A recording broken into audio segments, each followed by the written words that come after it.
Bismillahirrahmanirrahim. Alhamdulillahirabbil alamin. Wassalatu wassalam ala asyrafil anbiya wal mursalin sayyidina Muhammadin wa ala alihi wa sahbihi ajma'in. Qala al-musannif al-imam Abu Hamid al-Ghazali rahimahullah wa nafa'ana bi ulumih. Wa qila li Abi Yazid al-Bastami marratan hadithna an musyahadatika minallahi ta'ala fasaha thumma qala wailakum la yasluhu lakum an ta'lamu dhalik. Qila fahaddithna bi ashaddi mujahadatika li nafsika fillahi ta'ala faqala wa hadha aidan la yajuzu an utli'akum alayhi. Qila fahaddithna an riyadati nafsika fi bidayatik faqala na'am da'autu nafsi ila Allah fajamahat alayya fa'azamtu alayha an la ashrabal ma'a sanatan wa la azukan naum sanah fawafat li bidhalik. Wa yuhka an Yahya ibn Mu'az annahu ra'a Aba Yazid fi ba'di musyahadatihi min ba'di salatil isya ila tulu'il fajr mustawfizan ala suduri qadamayhi rafi'an akhmasayhi ma'akibaihi anil ard ضاربا بذقنه على صدره شاخصا بعينيه لا يترك. قال ثم سجد عند السهر فأطاله ثم قعد فقال اللهم إن قوما طلبوك فآتيتهم المشي على الماء والمشي في الهواء فرضوا بذلك وإني أعوذ بك من ذلك. وإن قوما طلبوك فآتيتهم ضي الأرض فرضوا بذلك وإني أعوذ بك من ذلك. وأن قوما طلبوك فآتيتهم كنوز الأرض فرضوا بذلك وإني أعوذ بك من ذلك. حتى عد نيفا و20 مقاما من كرامة الأولياء ثم التفت فرآني فقال يحيى قلت نعم يا سيدي فقال مزمة أنت هنا قلت منذ حين فسكت فقلت يا سيدي حدثني بشيء فقال أحدثك بما يصلح لك. أدخلني في الفلك الأسفل فدورني في الملكوت السفلي فأراني الأراضين وما تحتها إلى الثرى ثم أدخلني في الفلك العلوي فطوف بي في السماوات وأراني ما فيها من الجنان إلى العرش إلى آخره. Makna kalam Imam Al-Ghazali rahimahullah wa nafa'ana bi ulumihi fid dharaini amin. Pada suatu kali orang berkata kepada Abu Yazid Al-Bastami,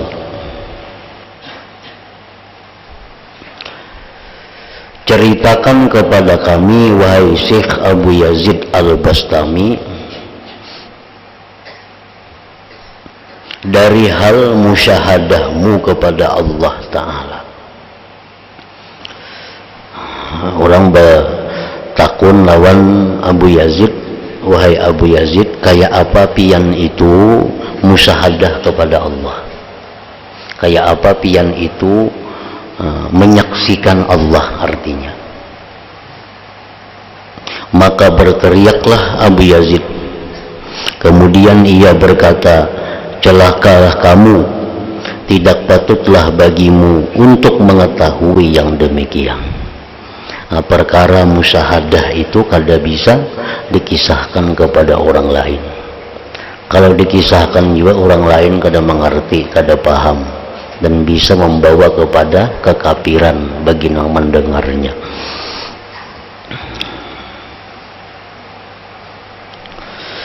Nah, ceritakanlah kepada kami bagaimana engkau musyahadah kepada Allah.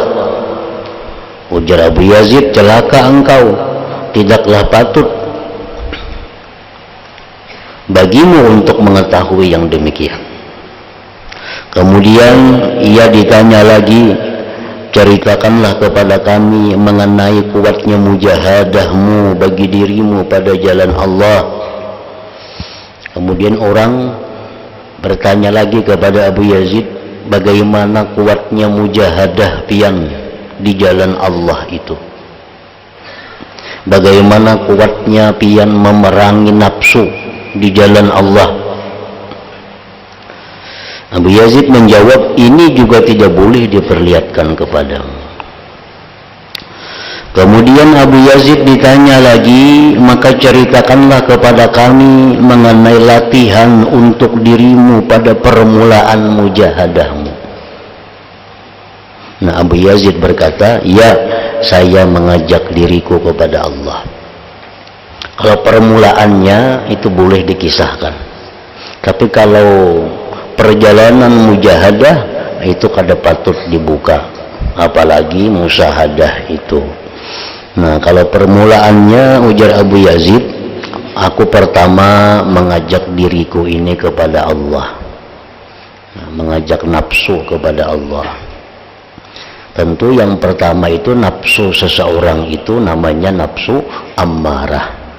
Nah, nafsu ammarah ini nafsu yang selalu membawa kepada kehinaan, membawa kepada kemudaratan, membawa kepada kesengsaraan di akhir hari. Nah, nafsu amarah ini pertama Jisidin dulu ku ajak, ku bawai untuk mengabdi kepada Allah. Lalu ia tidak patuh padaku. Nafsu amarah itu kalau diajak memangnya kadang mau patuh, karena gawiannya amarah itu selalu kepada hal-hal yang negatif, hal yang maksiat. Perbuatan-perbuatan maksiat yang kita lakukan itu umumnya dari nafsu ammarah. Dari nafsu ammarah. Keinginan-keinginan untuk bersenang-senang di dunia, walaupun akibatnya susah di akhirat, nah itu ajakan nafsu ammarah. Keinginan-keinginan yang bersenang-senang di awal, di permulaan, walaupun susah di belakang hari, itu ajakan nafsu ammarah. Nafsu ammarah ini nafsu yang paling kada suka diajak bersakit-sakit untuk bersenang kemudian, paling kada ketujuhnya. Nafsu ammarah ini mengajak kita benyaman-nyaman dahulu, bersakit-sakit kemudian. Nah itu gawian nafsu ammarah. Orang berzina contohnya, kan zina ini hukumannya bisa dipukul 100 kali, bisa dihukum rajam, tapi ajakan nafsu amarah kadang memandang kepada akibat, yang dipandang kesenangan sesaat. Berzinalah kamu, masalah hukuman tuh kaina yang dipikirkan. Nah ini gawian nafsu amarah. Ada duit yang haram, ambil duit yang haram itu, perkara tuh betul kaina. Nah ini nafsu amarah, selalu memikirkan, menginginkan yang senang terlebih dahulu. Karena ujungnya kayak apa, kata penjara, kakak ada tahu kisah laginya.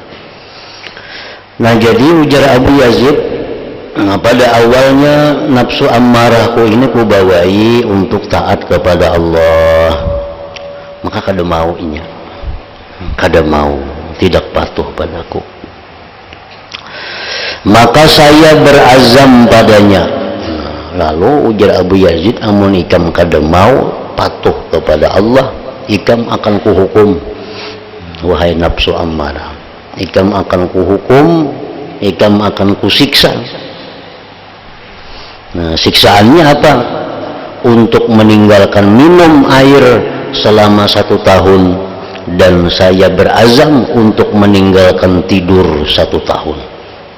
Nah ikam bila kada mau menurut, ujar Abu Yazid, ikam kada ku nginumi setahunan ini lawan banyu, dan ikam kada ku guringakan selama 1 tahun. Nah dalam bab suluk itu disebut ngarannya mu'aqabatun nafsi, menghukum diri, menghukum nafsu. Nafsu amarah ini kalau kada dihukum demikian, kada akan bisa menjadi nafsu lawamah, kada akan bisa berubah menjadi nafsu lawamah. Sedangkan untuk menjadi mutmainnah itu perlu dahulu lawamah ini. Urutannya nafsu amarah, nah diajak, dipaksa, dikarasi, dihukum kalau perlu. Banyak cerita-cerita dahulu orang-orang aulia Allah dalam perjalanannya itu, dalam perjalanannya mereka menghukum diri mereka karena diri mereka itu kada patuh kepada Allah. Ada di antara mereka itu yang melarang matanya untuk melihat yang haram. Tahu-tahu si mata ini kenapa ketujuh melihat yang haram, maka sudah dilarang itu jangan melihat yang haram, wahai mata. Sekalinya ada yang haram dilihatinya oleh mata, dihukumnya matanya, dicungkilnya matanya, ini mata yang kurang ajar, dibuang sudah matanya. Nah itu mu'aqabatun nafsi. Nah jadi orang yang seperti ini dalam hal menyiksa nafsu yang tidak patuh kepada Allah. Nah jadi sidin tadi begitu dicungkil sidin matanya, karena ini mata nang ketujuh maksiat, nang ada pemaksian nih, dicungkil mata, kada bermata lagi sebiji. Lalu ada orang kemarau panjang,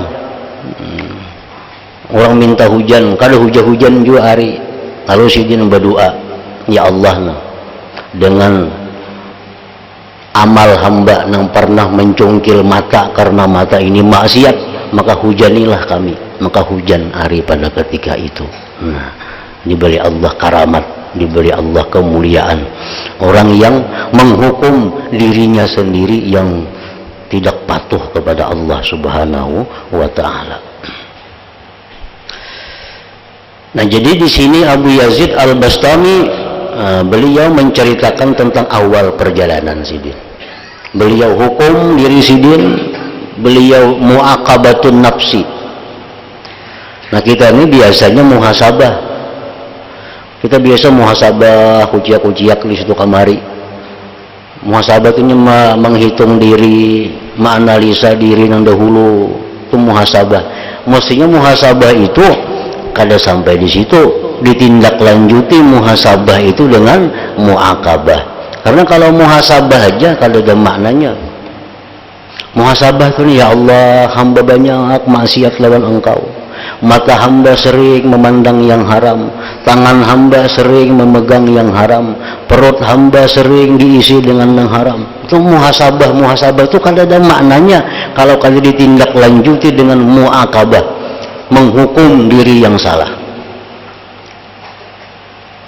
Nah jadi Abu Yazid ini beliau begitu muhasabah, ternyata nafsu sidin itu ada dua yang paling berat. Satu melawan air, dua melawan guring. Sidin kalau kada makan tahan aja, tapi kalau kada minum kada tahan, kada guring kada kawa juga. Nah jadi dua ini yang berat bagi sidin. Lalu sidin hukum diri sidin itu dengan hukuman kada boleh minum setahun, kada boleh guring setahun. Nah ini mu'aqabah nang keras. Namun kita bertahap mu'aqabah itu, nggak usah bertahun-tahun nang kada guring. Semalaman gini cukup. Misalnya hari ini tadi banyak melihat nang haram, hari ini banyak melihat nang kada baik. Nah malamnya dihukum mata, baca Quran semalaman. Itu pun sudah luar biasa. Itu pun sudah mendatangkan manfaat yang besar kepada diri kita. Aduh sebetahun-tahun itu menghukum diri semalaman aja cukup. Nah bila kada mu'aqabah itu kada ada artinya muhasabah. Sama kita misalnya, aku ini banyak hutang lawan ikam lah, semalam 1.000, harinya 2.000, semalamnya 3.000, bayarnya kada. Nah apa gunanya menghitung itu? Nah kan mu'aqabah ini membayar, artinya membayar kesalahan kita. Nah bila sudah kita mu'aqabah, dan mu'aqabah nafsu itu diperlukan mujahadah, kesungguhan yang kuat. Bila kada mujahadah, kada akan bisa kita mu'aqabah itu, menghukum diri. Bila kita kada sungguh-sungguh bujur, kita kada akan bisa mu'aqabah, menghukum diri. Nah bila sudah mujahadah, ini usaha dari hamba, dari salik. Seorang salik itu usahanya yang bisa dilaksanakannya dalam muhasabah, menghitung diri apa-apa yang berat bagi nafsuku, dihukum nafsu dengan demikian, bersungguh-sungguh menjalankan hukuman itu. Nah sampai di situ batas usaha hamba. Nah, bila sudah kita bujur-bujur mujahadah itu, Allah akan memberikan kepada kita yang namanya muhadharah. Nah, ini anugerah dari Allah berkat perjuangan kita. Allah beri muhadharah. Muhadharah itu apa artinya? Kita akan selalu merasa Allah Ta'ala itu hadir. Nah, muhadharah akan merasa Allah Ta'ala selalu ada, merasa selalu ada. Kita masuk kamar, merasa Allah Ta'ala itu ada. Kita ke pasar, merasa Allah Ta'ala itu ada. Dimanapun kita berada, selalu merasa hadir Allah itu. Nah, itu kada bisa kita dapatkan, Allah kada memberi itu kalau terlebih dahulu kita kada melalui proses muhasabah, mu'aqabah, dan mujahadah itu. Kada bisa. Nah, bila muhadharah itu selalu hadir Allah Ta'ala itu, karena diberi Tuhan pulang kita, nangarannya itu mukasafah. Nah, mukasafah itu artinya dibuka Tuhan hijab. Nah, dibuka Tuhan hijab. Jadi bukan hanya kita merasakan Allah Ta'ala itu hadir, tapi kita sudah melihat hati kita dengan Allah Ta'ala itu. Nah, ini sudah dibuka Allah hijab itu. Bila sudah dibuka Allah hijab itu, mukasafah ngarannya. Nah, kita hati sudah memandang kepada Allah, itu ngarannya musahadah tadi. Nah, jadi musahadah itu sesuatu jalan yang panjang, yang kada bisa kita dapat dengan mudah. Nah, kecuali diberi Allah pertolongan. Makanya tadi minta kisahkan lawan Abu Yazid, kisahkan bang lawan kami musahadah pian, kada kawa dikisahkan. Musahadah itu, mujahadah pun kada kawa dikisahkan. Yang kawa dikisahkan ini adalah awal pertama riyadah, awal pertama kita menghukum diri. Nah, itu kawa dikisahkan kepada orang.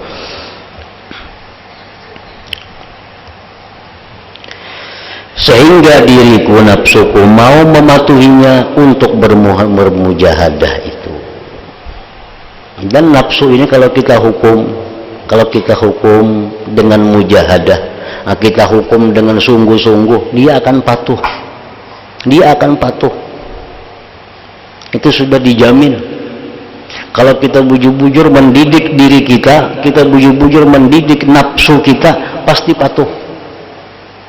Itu Al-Quran sudah menjamin, walladzina jahadu fina lanahdiyannahum subulana. Orang yang bujur-bujur bersungguh-sungguh pasti dijatuhan.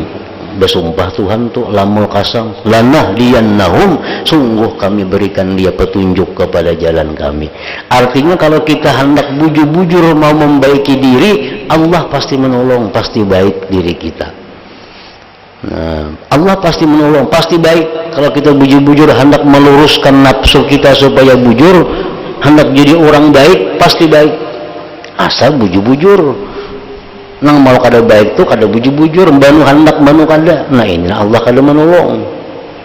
Allah kada menjanjikan kalau bulak-balik itu banu hendak, banu kancang, banu kandur, banu pina kuat, banu lemah. Nah, ini Allah kada menolong itu.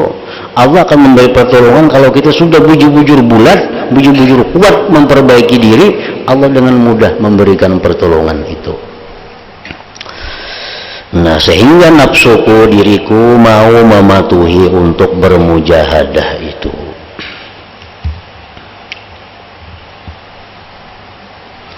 Imam Ghazali dalam Ihya Ulumuddin menjelaskan hukuman-hukuman yang patut diberikan bila mana kita melanggar sesuatu yang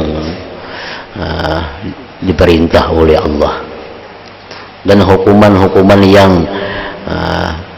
diatur, yang ditulis oleh Imam Ghazali itu ukuran yang sedang. Ada usaha kayak kada minum setahun, itu terlalu berat untuk kita. Itu bisa putus asa bulan, bisa bermatian di tengah jalan itu. Nah, Imam Ghazali sih cukup bahwa kalau kita hari ini misalnya tadi ada melangkahkan kaki kepada perbuatan yang maksiat, nah maka itu kita hukum kaki kita ini, kita langkahkan beberapa langkah juga untuk hal-hal kebaikan, silaturahmi, untuk menolong orang dan sebagainya, sebagai hukuman kepada kaki yang tadinya berbuat maksiat kepada Allah Subhanahu wa Ta'ala. Nah, mulut yang tadinya misalnya menggibah orang, mulut yang tadinya berdusta, mulut yang tadinya sia-sia, itu dihukum dengan baca Quran 2 juz misalnya. Nah, sebagai kafarat daripada perbuatan yang kada baik tadi. Nah, itu cara yang mudah untuk mu'aqabatun nafsi, menghukum diri yang melanggar hukum Allah Subhanahu wa taala. Maka bila diri kita ini kita hukum dahulu dalam dunia, kita di akhirat kada dihukum Tuhan lagi. Kada dihukum Tuhan lagi. Berarti sebenarnya maksiat, melangkah kepada maksiat, kita hukum dengan melangkah kepada menolong orang. Kita langkah kepada, kita gunakan kaki kita bisa melangkah kepada hal-hal yang baik, kita hukum. Mata kita memandang kepada yang haram, kita hukum dengan memandang Al-Quran sambil membacanya. Kita hukum dalam dunia, di akhirat kada ada lagi hukumannya karena sudah dihukum di dalam dunia.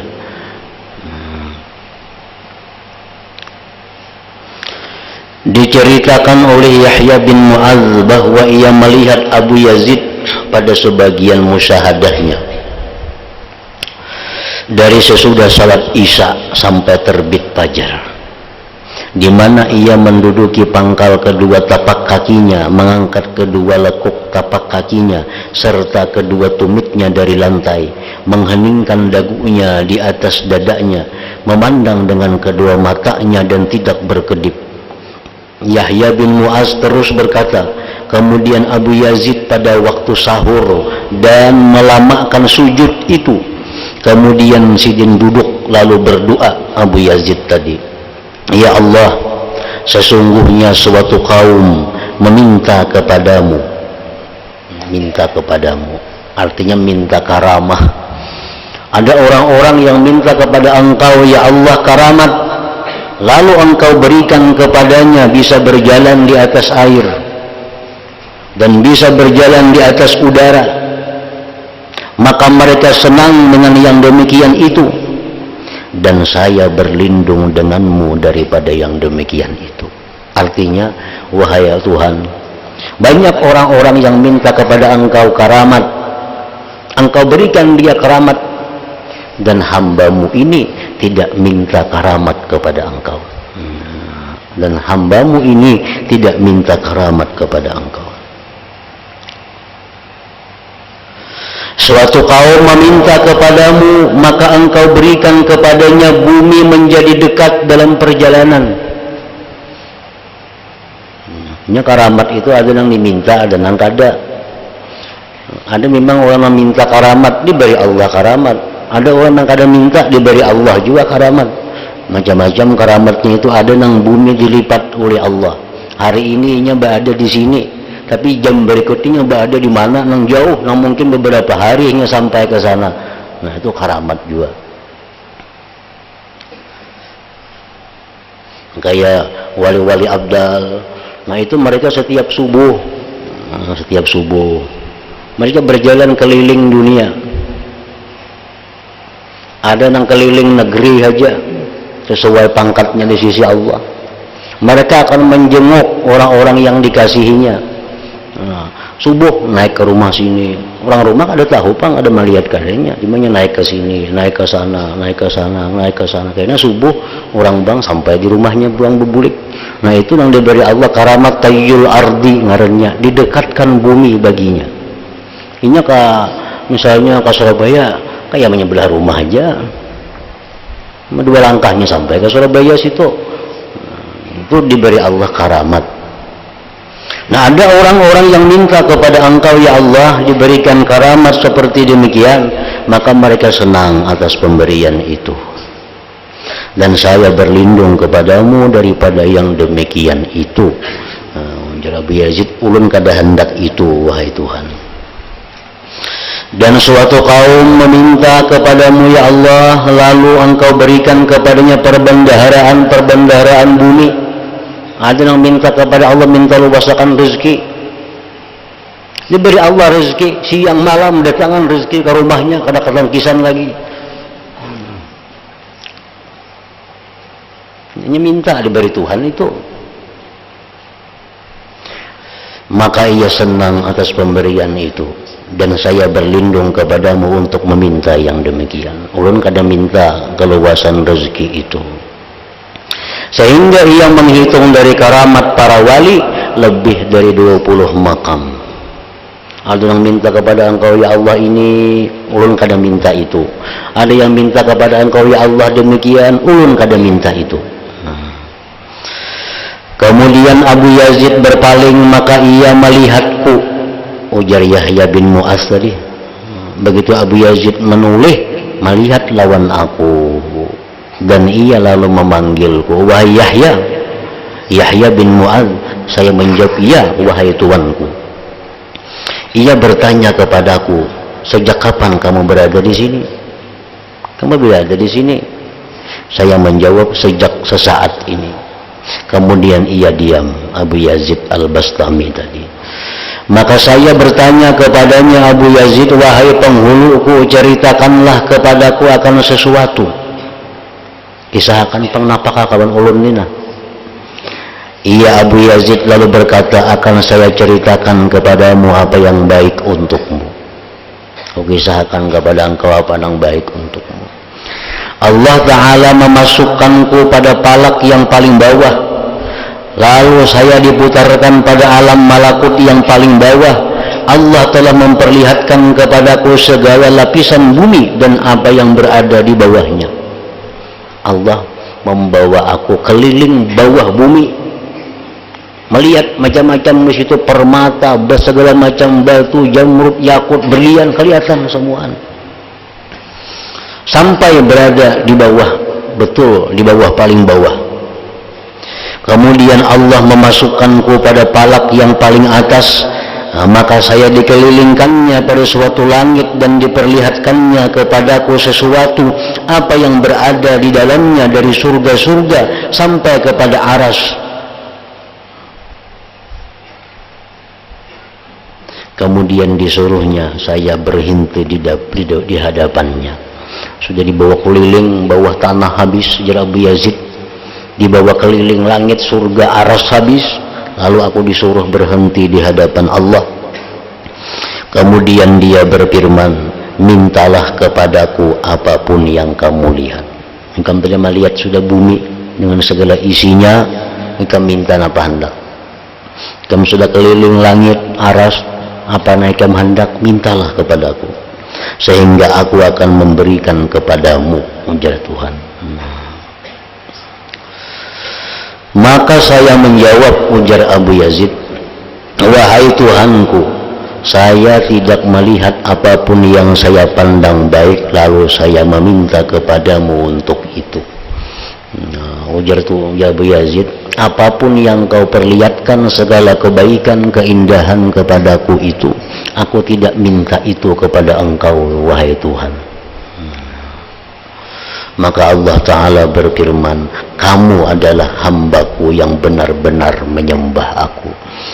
Engkaulah hambaku yang benar-benar menyembah aku, yang hanya ingin kepada diriku, bukan ingin kepada apa-apa yang aku ciptakan dari keindahan langit dan bumi ini. Maka Allah Ta'ala berfirman, kamu adalah hambaku yang benar-benar menyembah demi aku.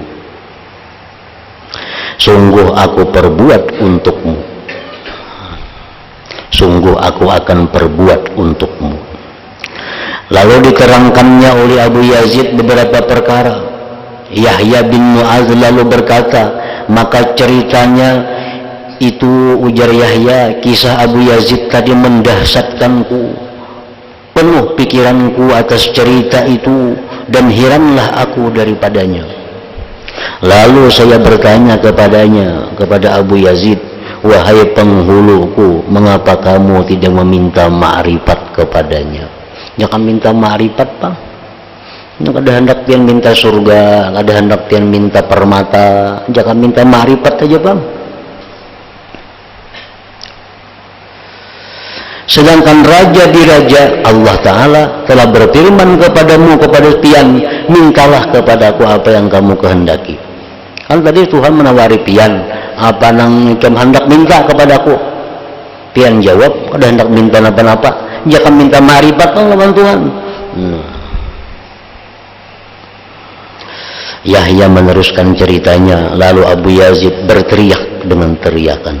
Seraya ia berkata, diamlah, kasihan kamu cemburu akan hal itu kepadaku, sehingga saya tidak senang apabila rahasia ini diketahui oleh orang lain.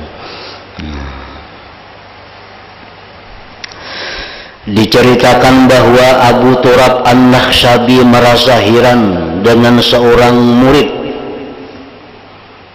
Maka ia mendekatkan murid itu dan mengurusi semua kepentingannya.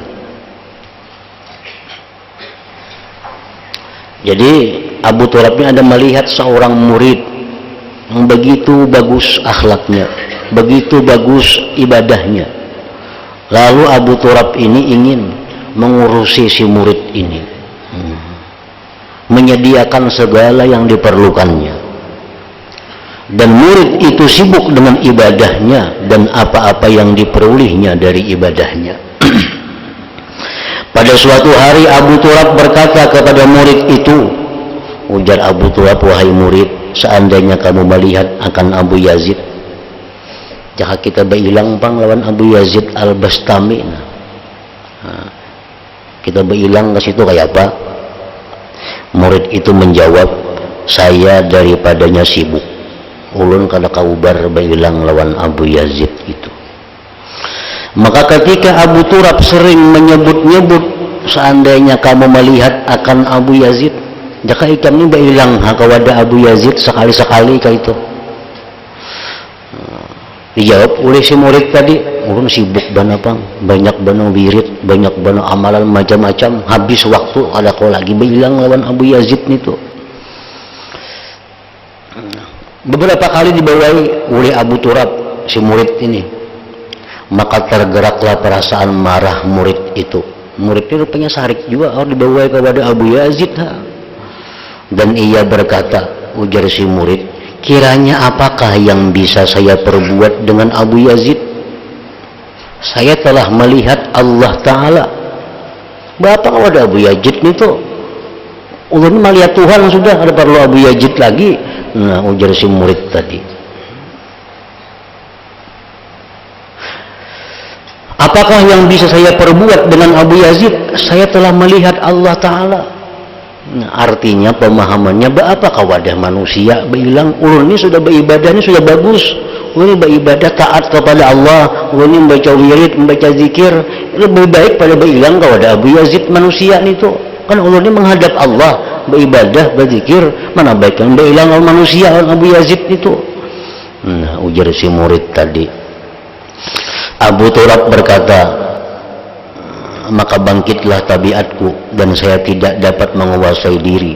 Maka saya berkata, ujar Abu Turab, celaka kamu wahai murid, celaka kamu. Kamu tertipu dengan Allah Azza wa Jalla. Seandainya kamu melihat Abu Yazid satu kali, niscaya lebih bermanfaat untukmu daripada kamu melihat Allah 70 kali. Ikam ini tertipu dengan ibadahmu wahai murid.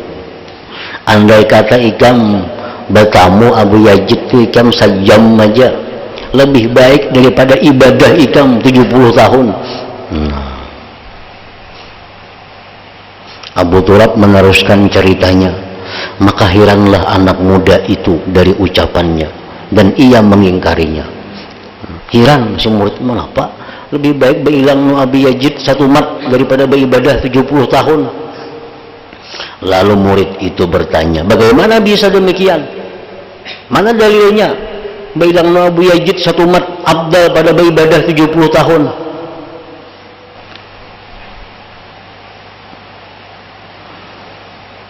Abu Turab berkata kepadanya, celaka kamu, bukankah kamu telah melihat Allah di sisimu, maka ia tampak bagimu atas kadar tingkatanmu, dan kamu melihat Abu Yazid di sisi Allah yang telah ditampakkan olehnya atas kadar tingkatannya. Alasannya tahulah ikam beribadah kepada Allah, Allah akan memberikan rahmat kepada engkau sekadar apa ibadahmu itu. Engkau beribadah kepada Allah, Allah memberikan engkau rahmat sekedar apa nilai ibadah engkau. Tapi kalau engkau duduk dengan Abu Yazid, Allah akan memberikan rahmat dengan kadar Abu Yazid diberikan kepada engkau. Nah, mana hebatnya ibadah engkau dengan ibadah Abu Yazid Al-Bastami? Bila engkau duduk di sampingnya, engkau bertatap pandang dengannya, engkau diberikan Allah rahmat dengan rahmat yang seperti Allah berikan kepada Abu Yazid Al-Bastami itu.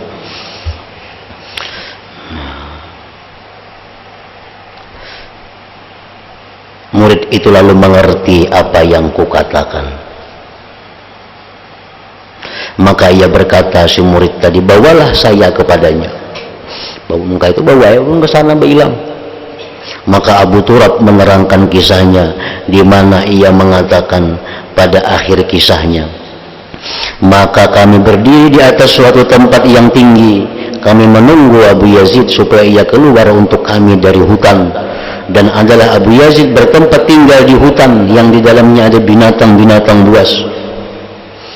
Abu Turab meneruskan ceritanya, maka lewatlah Abu Yazid di hadapan kami, dan ia telah membalik tutup kepalanya ke belakangnya. Lalu saya katakan kepada pemuda itu, inilah Abu Yazid. Nih ya orangnya dengaran Abu Yazid. Maka lihatlah kepadanya, pandanglah dia. Pemuda itu lalu melihat kepada Abu Yazid, maka pingsanlah pemuda tadi. Kemudian kami menggerak-gerakannya, tiba-tiba ia telah meninggal dunia. Mati sudah pemuda tadi. Maka kami saling tolong menolong untuk menguburkannya. Lalu saya berkata kepada Abu Yazid, wahai penghuluku, pandangannya kepadamu mematikannya. Begitunya melihat pian langsungnya siup mati.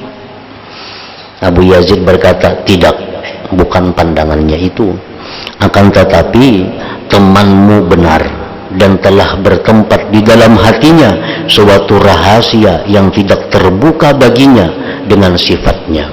Maka ketika ia melihat kami, terbukalah rahasia hati baginya, maka sempitlah ia dari menanggungnya, karena ia pada makam murid-murid yang lemah. Maka yang demikian itu menjadikannya mati tadi. Nah, ini ia apa yang dialami oleh Muhammad bin Husin Al-Bajalli. Muhammad bin Husin Al-Bajalli ini bermimpi bertemu Rasulullah. Bertemu Rasulullah dalam mimpi. Ujar Muhammad bin Husin, wahai Rasulullah, amalan apa yang paling abdal? Padahal kan ulun amalan apa yang paling abdal wahai Rasulullah? Ujar Nabi, wahai Muhammad bin Husin, berduduknya engkau di hadapan wali Allah, sekedar memerah susu atau sekedar menyangahin tahu, tomat aja tuh, itu lebih baik bagi kamu daripada kamu hancur tubuh beribadah kepada Allah Subhanahu wa Ta'ala. Duduk kita di hadapan wali Allah sesaat itu lebih ganal pahalanya, lebih besar rahmat yang diterima daripada kita beribadah sampai mati, sampai hancur tubuh kita. Kenapa sebabnya? Ya kayak tadi sebabnya. Kalau kita beribadah kepada Allah dengan hati kita yang kotor, kita beribadah kepada Allah dengan hati yang kada karuan, kita beribadah kepada Allah dengan kurang adab dan sebagainya, Allah akan memberikan rahmat kepada kita sekedar itu. Sekedar itu. Tapi kalau kita duduk di hadapan orang yang wali, orang yang sudah sempurna di hadapan Allah, tentu curahan rahmat yang diberikan Allah kepada wali itu sangat besar, dan kita dapat di depannya, duduk di hadapannya itu.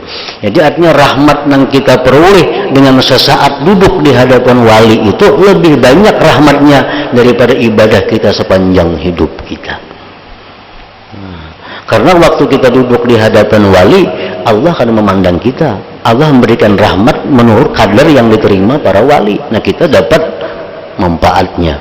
Tapi kalau kita sendiri beribadah, Allah berikan rahmat sekedar ukuran wadah kita menerima rahmat, halus rahmatnya. Nah, karena dengan hati yang masih kotor, adab yang kada baik dan sebagainya. Nah, jadi itu yang maksud hadis Nabi dalam mimpi tadi, ikan duduk sesaat di hadapan waliullah itu lebih baik daripada engkau beribadah sepanjang umur engkau sampai hancur tubuh engkau.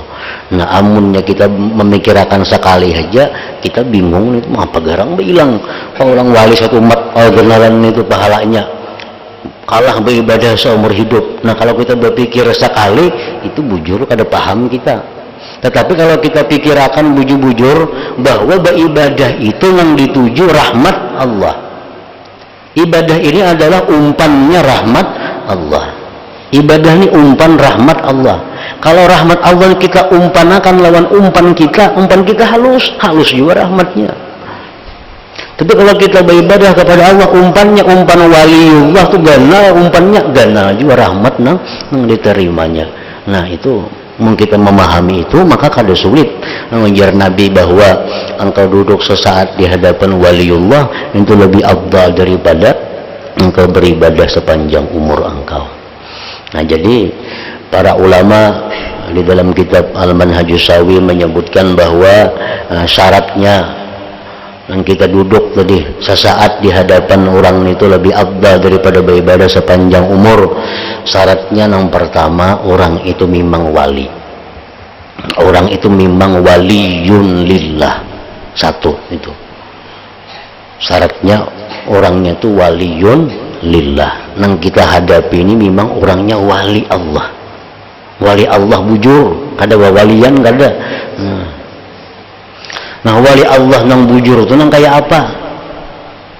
Ada beberapa tanda nang mengarah bahwa itu waliullah. Satu, syarat orang jadi wali itu kaunuhu alimah, mesti alim. Mesti alim. Karena Allah kada mau mengangkat wali itu orang jahil, kada mau. Kada mau. Syarat orang wali itu mesti alim terlebih dahulu. Nah, itu syarat wilayah. Kemudian rukun wilayah, rukun kewalian itu ada dua. Nah, jadi pertama orangnya dulu alim, alim orangnya. Nah, syaratnya sudah masuk.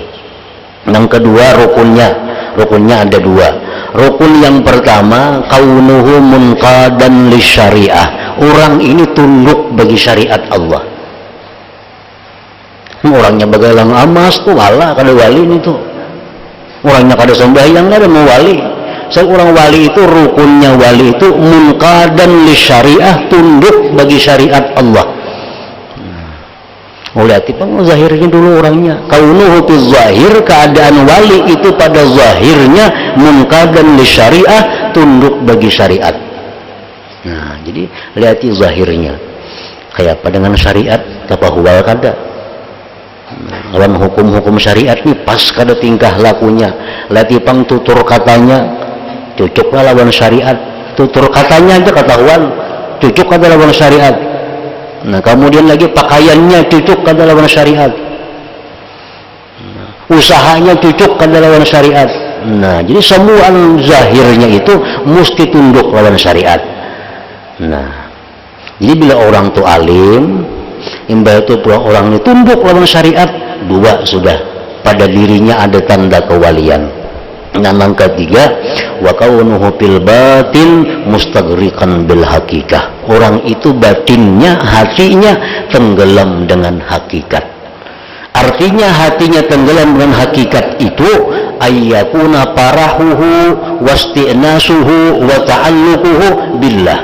Nah, orang ini kegembiraannya, kejinakannya dengan taat kepada Allah. Ini gembira bila kawa taat. Inya jinak bila mana taat. Wa ta'alluquhu billah, dan inya hanya menggantungkan dirinya kepada Allah. Nah, itu hatinya kada kawa diketahui. Jadi orang-orang wali itu yang paling gembira bila inya kawa taat. Inya datang dunia kayak apa aja, inya kada gembira seperti gembiranya bila kawa taat kepada Allah. Satu itu. Dua, bagaimanapun dia susahnya, bagaimanapun dia sulitnya, bila mana dia zikir kepada Allah, hatinya pasti tenang. Nah, itu tanda orang wali. Yang ketiga, ta'alluquhu billah, dia bergantung hidupnya kepada Allah. Inya biar si A putus hubungan, kada jadi masalah. Ada orang kaya putus hubungan, kada jadi soal. Hidupnya kada bergantung dengan orang kaya. Nah, itu orang wali. Dia sekampungan orang memusuhinya, kada jadi masalah. Asa Allah jangan musuhinya. Nah, bila 3 perkara tadi, kaunuhu aliman, kaunuhu fil zahir munqadan li syariah, kaunuhu fil batin mustaghrikan bil haqiqah, itu waliullah. Nah, bila kita duduk di hadapan orang seperti itu sesaat, lebih mulia, lebih banyak rahmat yang kita terima daripada beribadah sepanjang hidup kita. Nah, satu, orangnya ini wali bujur-bujur. Yang kedua, supaya kita dapat rahmat yang banyak tadi, satu yang kita hadapan orangnya wali bujur-bujur. Yang kedua, i'tiqad hati kita bi annahu waliyullah. Nah, hati kita ini mengikatkan ini orang adalah wali Allah. Misalnya wali bujur nih, kita duduk di hadapannya, tapi kita kadang mengikatkan inya tuh wali, kita kan dapat napa-napa, kan dapat rahmat Allah, kan dapat berkat Allah. Padahal orang duduk di hadapan kita ini wali, memang wali bujur, orangnya wali Allah, tapi kita menganggap inya tuh kada wali, kan dapat napa-napa. Nah, jadi yang kedua, i'tiqad dalam hati kita bahwa dia itu adalah waliullah. Nah, yang ketiga, bil adabil kamil, dengan adab yang sempurna. Nah, dengan adab yang sempurna. Jadi kalau kita nyata bahwa di hadapan kita ini wali orangnya, kita i'tikadkan bahwa si jin itu wali, dan kita hadapi dengan adab yang sempurna. Nah, sesaat kita di hadapan si jin itu, lebih banyak rahmat yang kita terima daripada kita beribadah sampai mati. Nah, contohnya kayak pemuda tadi, dengan melihat Abu Yazid bahwa lebih baik daripada ibadahnya selama 70 tahun tadi. Nah, ketika orang-orang hitam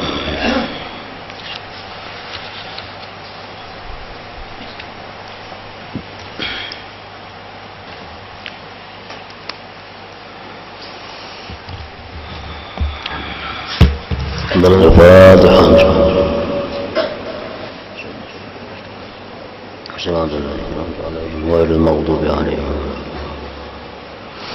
فيا أيها الرجل منه شفاعة صلوا عليه وسلموا تسليما اللهم صل